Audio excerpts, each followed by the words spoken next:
Good morning guys, ito isang kwarto pina-change color sa akin.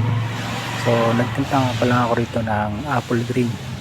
Bale 4 color ang ginamit ko rito: white, green, yellow and red. So ayun yung kinalabasan ng kulay niya.